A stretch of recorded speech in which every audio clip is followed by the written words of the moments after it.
अर्पिता मुखर्जी से जुड़ी हुई 3 कंपनियों को लेकर अब ईडी पूछताछ करने की तैयारी में है। पार्थ अर्पिता को साथ बिठाकर भी ईडी जो है वो पूछताछ कर सकती है। और आपको बताएं कि पार्थ चटर्जी और अर्पिता मुखर्जी को आमने सामने बिठाकर ये जो पूछताछ है वो की जा सकती है। दरअसल इन 3 कंपनियों में अर्पिता मुखर्जी को निदेशक बनाया गया और कंपनियों में एक एंटरटेनमेंट प्राइवेट लिमिटेड के नाम पर कंपनी बनाई गई, जिसके नाम पर कई प्रॉपर्टी भी खरीदी गई। इस बात का भी अंदेशा जो है वो जताया जा रहा है। तो अब इन दोनों को आमने सामने बैठाकर पूछताछ जो है वो की जा सकती है। और ये जो 3 कंपनियां हैं इनका किस तरीके से इस्तेमाल किया जा रहा था, अब इसकी भी जांच यहां पर की जानी है। तो अर्पिता मुखर्जी जो कि अपने घर पे बड़ी मात्रा में कैश मिलने के बाद से सुर्खियों में बनी हुई हैं।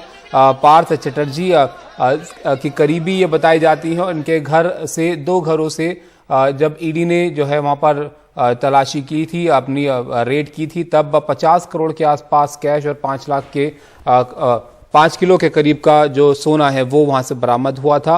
उसके बाद से 4 गाड़ियां इनके घर से गायब हुई, जिसमें भी ये अंदेशा है कि और ज्यादा कैश जो है उनसे भी मिल सकता है। और अब ये 3 कंपनियां हैं जिसमें निदेशक के तौर पर इनको शामिल कराया गया था। अब इन कंपनियों का किस तरीके से इस्तेमाल किया जा रहा था और कैसे इनका क्या रोल था इन कंपनियों में, इसको लेकर भी अब यहां पर ईडी पूछताछ करने की तैयारी में है। इसके साथ ही पार्थ चटर्जी जो कि कहा जा रहा है पूछताछ में सहयोग नहीं कर रहे हैं, अब उनके साथ अर्पिता मुखर्जी को आमने सामने बिठाकर ईडी पूछताछ कर सकती है।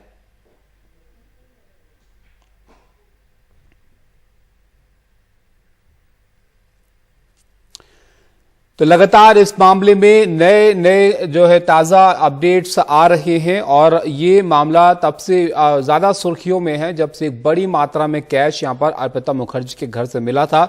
50 करोड़ कैश और 5 किलो सोने के बाद कई गाड़ियां जो हैं उनकी भी तलाश है ईडी को। और अब ये कंपनियों के नाम सामने आए हैं जो कि 3 कंपनियां हैं जिसमें निदेशक के तौर पर अर्पिता मुखर्जी को जोड़ा गया अलग अलग वक्त पर 2011 के बाद से। और अब इन कंपनियों का कैसे इस्तेमाल किया जा रहा था और क्या इसमें इनकी भूमिका थी, इसको लेकर यहाँ पर पूछताछ की जानी है। और ये भी बताया जा रहा है कि इसमें से एक कंपनी जो कि अर्पिता मुखर्जी इसमें निदेशक हैं, उसके नाम पर कई जो प्रॉपर्टीज हैं वो भी खरीदी गई, उसको भी अब ईडी तलाशेगी कि इसको कैसे जो है खरीदा गया। मुकेश हमारे साथ है। मुकेश बताइए इसको लेकर और क्या जानकारी है और ये 3 कंपनियां जो हैं इनका कैसे इस्तेमाल हो रहा था, क्या जानकारी इसको लेकर मिल पाई है? देखिए, ईडी की जांच में जो 3 कंपनी हैं उनके बारे में जानकारी ये मिली है कि ये कंपनियां 2011 से लेकर 2014 के बीच में बनाई गई और इन कंपनियों की डायरेक्टर जो अर्पिता मुखर्जी हैं वो थी या पार्थ चटर्जी थी। तो इन कंपनियों के जरिए जो दिखाया गया था कि जो थोक सामान है वो बेचा जा रहा है या फिर कंपनियां एंटरटेनमेंट की थी। तो इस तरह की 3 कंपनी के बारे में जानकारी मिली है जिनके नाम मिले हैं ईडी को। इन कंपनियों में क्या कारोबार हो रहा था, इनका कितना सालाना टर्नओवर था, कितना पैसा कमाया गया इन कंपनियों से, ये सारी जानकारी जो ईडी की टीम है वो लेना चाहती है।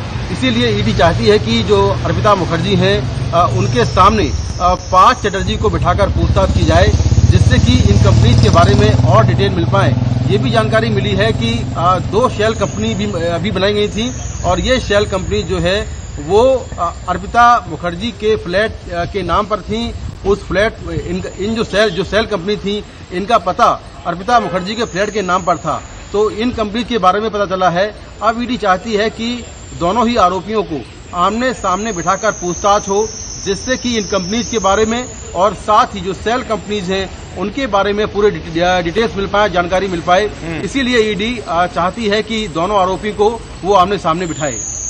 शुक्रिया मुकेश आपका सब जानकारी के लिए। तो अब इन दोनों को आमने सामने बिठाकर भी पूछताछ जो है वो की जा सकती है। और ये 3 कंपनियां हैं जिनके बारे में पता चला है। अब इनका कैसे इस्तेमाल हो रहा था, क्या जो है पैसे का इस्तेमाल इनके जरिए किया जा रहा था, इसको भी जो है ईडी यहां पर तलाशेगी।